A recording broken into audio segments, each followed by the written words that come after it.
Hello friends, இன்றைக்கி நம்ம வந்து குக்கரில் எப்படி வெண்பொங்கல் செய்கிறதுன்னு பார்க்க போகிறோம்.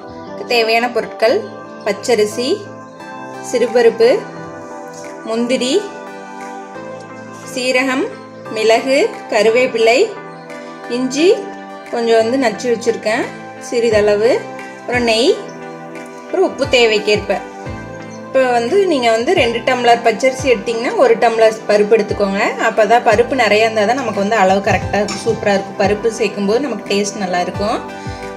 சரி, வாங்க இப்போ எப்படி செய்கிறதுன்னு பார்க்கலாம். குக்கர் எடுத்துக்கோங்க. அதில் நம்ம எடுத்து வச்சுருந்த நெய் விட்டாச்சு. இப்போ நெய் நமக்கு உருகுனதும் எடுத்து வச்சுருந்த முந்திரி சேர்த்துக்கிறோம். லைட்டாக முந்திரி வந்து பொன்னிறமாக வர வரைக்கும் அப்படியே வறுத்துட்டு, இப்போ முந்திரி நமக்கு நல்லா வறுபட்டதும் நம்ம எடுத்து வச்சுருக்க சீரகம், மிளகு, இஞ்சி, கருவேப்பிலை சேர்த்துக்கிறோம். நல்லா தாளித்து விட்டுருங்க. இப்போவே நல்லா மணமாக இருக்குது நமக்கு. நமக்கு அந்த சீரகமெல்லாம் நல்லா வறுபட்டதுக்கப்புறம் எடுத்து வச்சுருந்த அரிசியும் பருப்பும் ஆட் பண்ணிக்கோங்க. ஆட் பண்ணிவிட்டு இதை நல்லா வந்து அப்படியே கலந்து விடுங்க. அரிசி கொஞ்சம் நல்லா வதங்கட்டும், அப்போ தான் நல்லா நமக்கு டேஸ்ட்டாக வரும் பொங்கல். தேவையான அளவு உப்பு ஆட் பண்ணிக்கங்க. அரிசி நல்லா வதங்கிருச்சு. இப்போ வந்து நம்ம தண்ணி ஊற்ற போகிறோம். இப்போ 1 டம்ளர் அரிசிக்கு வந்துட்டு நம்ம 2 டம்ளர் தண்ணி எடுத்துக்கணும்.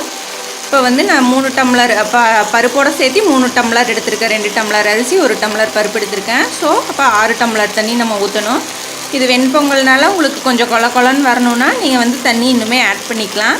ஆட் பண்ணிவிட்டு ஒரு 5-6 விசில் விட்டிங்கன்னா நல்லா குழஞ்சி வரும். பாருங்கள், தண்ணி ஆட் பண்ணியாச்சு. இப்போ நீங்கள் உப்பு கரெக்டாக இருக்கான்னு பார்த்துக்கோங்க. இப்போ உங்களுக்கு வந்து நெய் பிடிக்கலைன்னா இதில் எண்ணெய் கூட ஆட் பண்ணிக்கலாம்.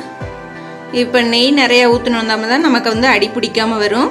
இப்போ இதை வந்து குக்கரை க்ளோஸ் பண்ணி ஒரு 6 to 7 விசில் விட்டு எடுத்துக்கோங்க. அப்போ தான் நமக்கு கொலன்னு நல்லா கிடைக்கும் பொங்கல்.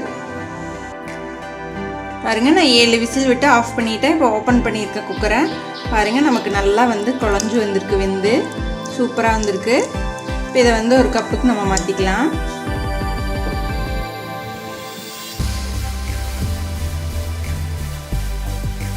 பாருங்கள், நமக்கு வந்து பொங்கல் சூப்பராக தயாராகிடுச்சு. இதே மாதிரி நீங்களும் ட்ரை பண்ணி பாருங்கள். இங்கே நான் வந்து ஃபஸ்ட்டு நெய் ஊற்றி எல்லாம் தாளிச்சு இல்லையா, தாளிக்காமையும் நீங்கள் வந்து குக்கரில் பருப்பு, அரிசி, சீரகம், மிளகு, உப்பு, இஞ்சி எல்லாம் சேர்த்து விசில் விட்டு எடுத்துகிட்டு கடைசியாக முந்திரி மட்டும் தாளித்து கொட்டினாலும் இன்னும் சூப்பராக இருக்கும். அதே மாதிரியும் ட்ரை பண்ணி பாருங்கள். உங்கள் ஃப்ரெண்ட்ஸ்க்கும் ஷேர் பண்ணிக்கங்க. இந்த வீடியோ யூஸ்ஃபுல்லாக இருக்கும்னு நினைக்கிறேன். நீங்களும் மறக்காமல் லைக் அண்ட் சப்ஸ்கிரைப் பண்ணுங்கள். தேங்க்யூ.